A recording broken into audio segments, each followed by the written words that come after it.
شب قدر کے حوالے سے جو درس ڈالا گیا اس کو غور سے سن لیجیے گا. دیکھیے اس درس میں شب قدر کے حوالے سے کچھ نکات اضافی ہیں، اس وجہ سے میں اس کو دوبارہ ڈال رہی ہوں. اس میں 2-3 نقطے آپ کے پرانے جو میں بیان کر چکی ہوں وہ ہیں، ایک ریویژن ہو جائے گا، اور شب قدر کے حوالے سے کچھ نئے نقطے ہیں.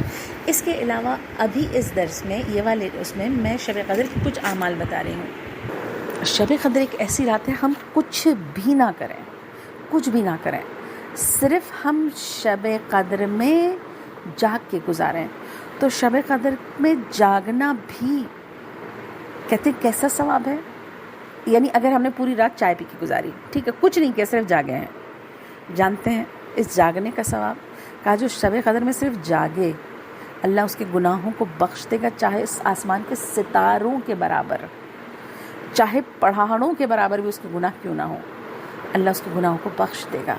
اب دیکھیے جہاں صرف جاگنے کا یہ ثواب ہے، وہاں پہ اگر ہم اعمال کریں، اس کی بڑائی کا ذکر کریں، اس کی تسبیحات کریں. ایک دفعہ جناب یوسف علیہ السلام دربار میں بیٹھے تھے، اور ایک لڑکا آیا، اور اچھا اتفاق سے اس وقت جناب جبرائیل بھی دربار میں بیٹھے ہوئے تھے، اور جناب یوسف جانتے تھے جناب جبرائیل بیٹھے ہوئے ہیں. ایک لڑکا آیا، اس کو دیکھ کے جناب جبرائیل مسکرائے. جناب یوسف نے پوچھا آپ کیوں مسکرائے؟ کہا یوسف جانتے ہو یہ کون سا لڑکا ہے؟ کہا نہیں. کہا یہ وہ ہے جس نے بچپن میں تمہاری پاکیزگی کی گواہی دی تھی. یہ سننا تھا تو جناب جبرائیل علیہ السلام کے منہ سے جناب یوسف نے اس لڑکے کو پاس بلایا اور اس کو بہت سارے تحائف دیے، تحفے اور تحائف دیے.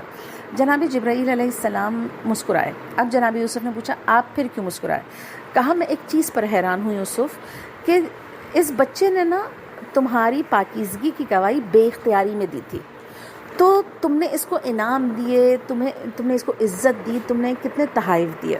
میں یہ سوچتا ہوں کہ جب کوئی بندہ اللہ کی حمد و ثنا کرے اور اس کی پاکیزگی کو بیان کرے، مثلاً کہے سبحان اللہ، لیکن اختیار سے بیان کرے اور جانتے ہوئے بیان کرے، تو اللہ اس کو کیا اجر دے گا.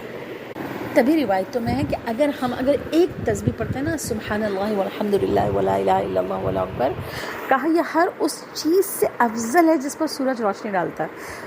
کتنا کریم ہے خدا، کتنا کریم ہے خدا. آپ سوچئے ایک تسبیح کے بدلے میں اتنا اجر دینے کے لیے تیار ہے، انسان لینے والا بنے.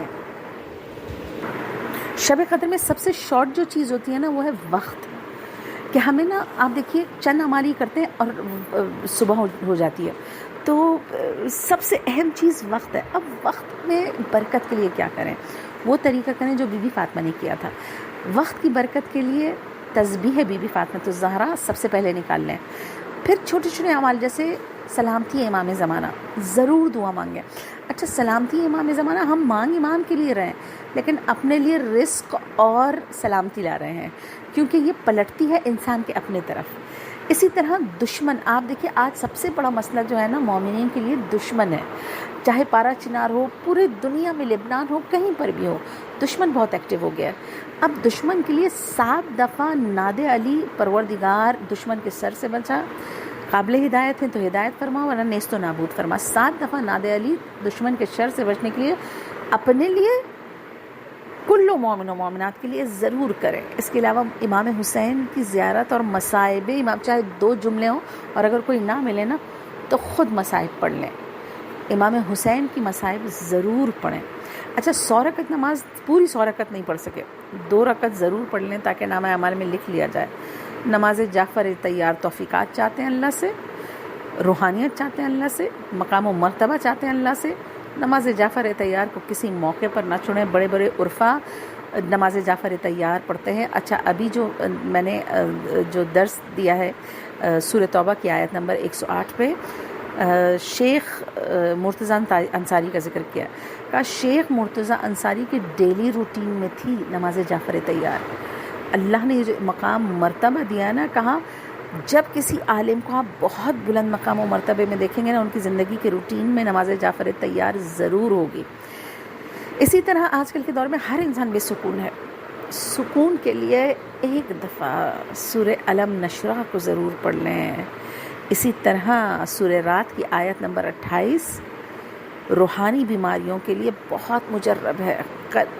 دل پہ ہاتھ رکھ کے 3 دفعہ کھڑے ہو کر اور 3 دفعہ بیٹھ کے پڑھنی ہے.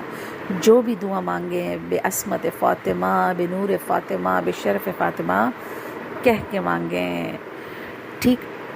اور علمی کوئی بات ضرور کریں، بے شک ایک فقہی مسئلہ کسی کو بتائیں، ایک علمی بات ضرور کریں، کیونکہ علمی مذاکرہ 3 مہینے کے روزوں کے برابر ہے. تو یہ چھوٹے سے اعمال تھے جو میں نے آپ بتائے. اس کے بعد تفسیر ضرور سن لیجیے گا، تھوڑی سی ریپیٹڈ آپ کے لیے ہوگی، لیکن اس میں شب قدر کے حوالے سے کچھ چیزیں بیان ہوئی ہیں. صلی اللہ علیہ وسلم.